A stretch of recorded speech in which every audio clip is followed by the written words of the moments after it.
So we're looking at learning outcome 4 for equality and diversity. And the learning outcome for this is understand how to help others in promotion of equality and valuing diversity. Like I said, it's quite a short one and it's quite a nice one actually. So 4.1 is describe action by individuals which can undermine equality and diversity. And then 4.2 is recommend modifications to systems and structures which do not promote equality and diversity. So there it is.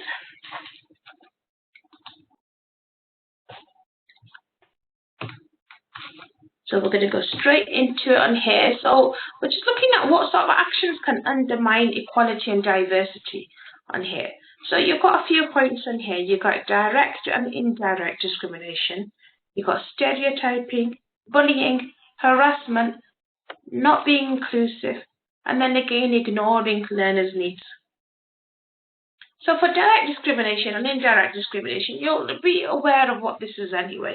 So you've got some protected characteristics where you're looking at if somebody could directly discriminate against age, disability, gender reassignment, civil partnership or marriage, maternity or pregnancy, race, religion, gender.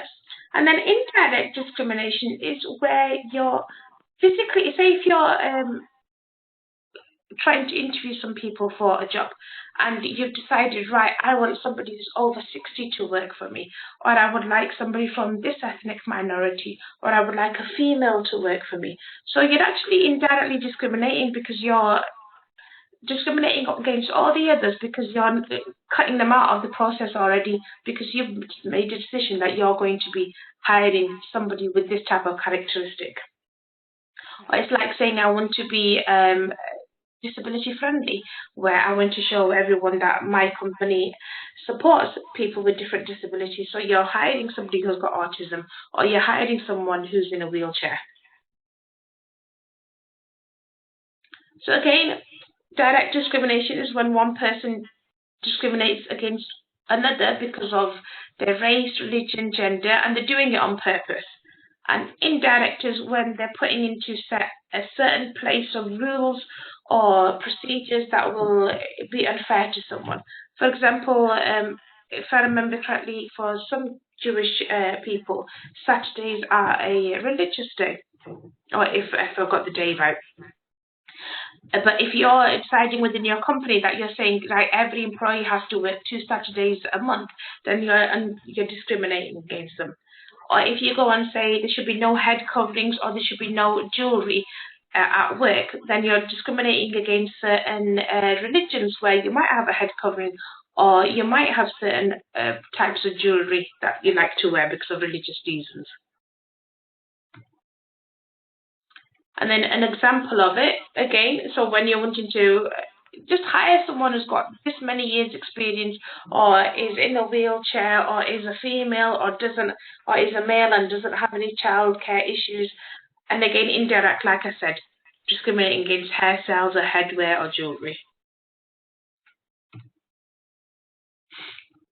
Are you okay with that little bit where discrimination and indirect discrimination? Yeah, fine. Yeah, great.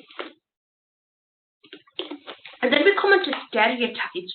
Now this is where you've got somebody has a generalized idea about certain people, certain categories of people. They have expectations about a particular group and what those expectations are. So you're really stereotyping. Like if you're saying that Irish people do certain things, or Muslim people do certain things, or Americans do certain things. So you're stereotyping because of your own preconceived beliefs. So sometimes these can be overgeneralized, sometimes they can be accurate, sometimes they can be inaccurate. Not everybody's the same, so not everybody is Irish going to act exactly the same as every other Irish person. So it can be an issue sometimes when you're overgeneralizing.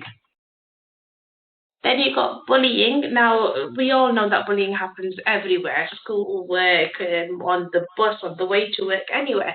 So it's when someone's being forceful or coercing you or teasing you or threatening you or just being aggressive with you. Then you have harassment. So this covers a whole load of behaviours. And it's just where someone's demeaning you, where they're humiliating you or embarrassing a person. So it's not when they're being reasonable, they're being quite socially and morally incorrect. And then not being inclusive, this is where you're excluding a learner. It could happen intentionally and it could happen unintentionally. Like, you know, the example that you gave me, and I think that was perfect, of the young child that broke her leg and she couldn't get into the classroom. So she was excluded from her peers. She wasn't able to do the same activities for however many weeks. So that again, even though it was them trying to accommodate her, they were being not inclusive. So are you okay with 4.1? I know it's quite a short one. Yeah. So on here, if you had done Unit 1, we would cross-refer it, but you haven't, so that's fine. So on here, I just want you to identify the different points that undermine equality and diversity. So talk about discrimination, bullying, stereotyping, and harassment in one paragraph. Or you can do small sections just to explain what each one is. And then include an example when you witnessed it. I mean, you've got a perfect example of what's happening with you at your workplace. So you could, if you're comfortable, you could add something about that. Talk about what you're doing to address it. Or if you've seen any other examples, you can add those in. But just try and make it. So, yeah. I've just escalated that at work this week, actually, to our department. That's good, because you remember you saying you wanted to go to HR, yeah? Yeah. So my HR manager's being really supportive, and they've appointed another manager to investigate it. So we'll just wait and see.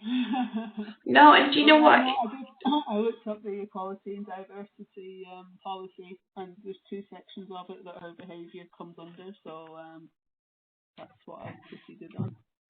And it's good you're doing this, because like you said, whether or not you choose to stay there, it doesn't matter. You don't want the same type of behaviour happening to another member of staff. So it's fantastic that you're speaking up and saying that, no, this isn't right. Yeah. It's just not professional, and then, like I say, it's contributed to my decision to leave, to be honest. And do you know what? It's something that I doubt you'd ever behave in that same way. You'd have countless other people that you know wouldn't behave like that either. It's not that. It's just that she's been spoken to by my manager twice, and it's not resolved it at all. So if she wants to continue, then, like I say, I'm just doing it because I don't want anybody else to have to put up with it. Exactly. It was done to somebody before me, so I've kind of made the decision to go ahead. Even though I'm leaving, I felt a bit strange doing it. But when I spoke to the HR manager, I hadn't put the person's name in the paperwork because it was just an initial inquiry as to whether or not they would run with it, and they knew exactly who I was talking about just from the behaviour, because she's actually well known for it, and so we'll see what happens. But that's quite a bad thing that she's well known and it's not being picked up by the correct channels. So I'm glad you did that. Okay. So 4.2. So recommend modifications to systems and structures which do not promote equality and diversity. So again, like what you've done, you can challenge negative attitudes within staff and students. Try and avoid stereotypes in particular, like, you know, if you're talking about particular examples, don't focus it on one example only. Be resourceful, you know, choose different multicultural examples and activities that you can do. And then again, set clear rules about how people treat each other. So for younger learners, it's quite easy to do that because you have something called like classroom rules, where I remember when I was working in primary schools, at the beginning of each cohort, we'd sit down with them and we knew what the classroom rules were. We'd tell them what our rules were, but we'd ask them to design, you know, like a poster or make it really fancy and put a couple of things in. So they get stuck into the head that we've designed these rules, we're going to follow them. With adults, you just got to be a little bit more on the ball and say, right, this is what we do, this is our classroom rules. We don't bully each other, we don't talk really to each other, and we wait for our turns to talk, you know, simple things. And make sure you're treating all staff and students equally and fairly. I mean, it happens where you do end up having, especially in a face-to-face environment, you might see somebody on a regular basis, and you do end up getting somebody that you're more fond of than the others. You might end up having a little bit of a favourite, but that doesn't mean that just because you like one particular person, the way they work, or they might remind you of someone. I remember I had a young student about a year and a half, 2 years ago, in year one. And he completely reminded me of my nephew. He had the same colouring, the same height, the same hairstyle, and he was just the exact same behaviours. And I did get a fondness for him because I was like, he is just like my nephew. He even looks like him. But that didn't mean that I would favour him or choose him for activities over anyone else, because you put that aside. Make sure you create an all-inclusive environment so everybody is involved, regardless of their physical abilities or the learning abilities. Adapt your work. You know, what you do is fantastic, where I've spoken to you for a couple of weeks now, and I can see that your teaching style is quite good, because you'll get to know them in the morning section, and then at tea break you will actually physically walk out and you will approach these students and you'll see, oh, how are you getting on? Are you okay? I saw you struggling there, or do you want to give me any information? It's nice what you do. I had a young man this week, actually. He had, we were doing some drug calculations on the whiteboard, and he was really struggling, and I didn't know if he's struggling with his maths. And I said, is everything okay? And he said, I've got a problem with my eyes this week. He said, I can't look at anything white, I just can't see anything. So I shut all the blinds, and he was still struggling. So I just said, right, we're going to take a 5-minute break. And I went and printed all the slides off for him on some slightly darker paper, and made the font a little bit bigger. And then I went back in before everybody else had got back into class, so he wasn't embarrassed. I just said, does that meet your needs? Can you read that? And he said, yeah, absolutely fine. So it was great, actually. So it only took 5 minutes to do it. And he was able to participate in the class, because I thought he was actually really struggling with the calculations, but once he could actually read what I was asking him to do, he was absolutely fine. But you know, it took you 5 minutes of time, but it saved him a full day of stress. So that is, you're in tune with your students, which is what you need to be as a teacher. Absolutely. So, and the last part on this is just make sure that what you're doing actually is following the policies of your setting, of your organization, so that you're actually not going against what they're saying. Because obviously we've got inclusion, safeguarding, equality, diversity, health, safety policies, and we need to make sure that we're following all of these. And we do normally do it unconsciously anyway, but whatever you're doing, make sure it reflects against those policies. So on here, all you've got to use is on AC 4.1, remember I said put in an example of what happened. Now use that example. So in that example you talk about what happens, you know, what the problem is, what happened. But in 4.2, use that example and tell me about what you would change, how you would reduce these issues. Now an example that I would use in this is, I remember a time that I was walking towards my, I had a 5-minute break, and I was walking back towards my duties. I was meant to be outside with my year 1 class. So I'm coming back from the staff room, but then I noticed there's another member of staff who's got chronic back problems.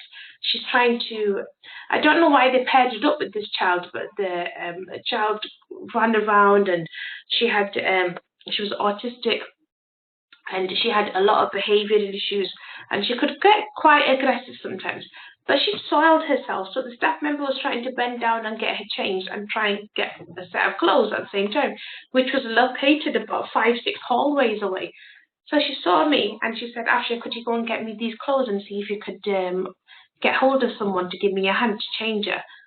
So I go, I get a set of clothes, and then I go and approach another 2-3 members of staff that I know are free at that time. They're just standing in the classroom talking, and I say, so-and-so needs a bit of a hand doing this.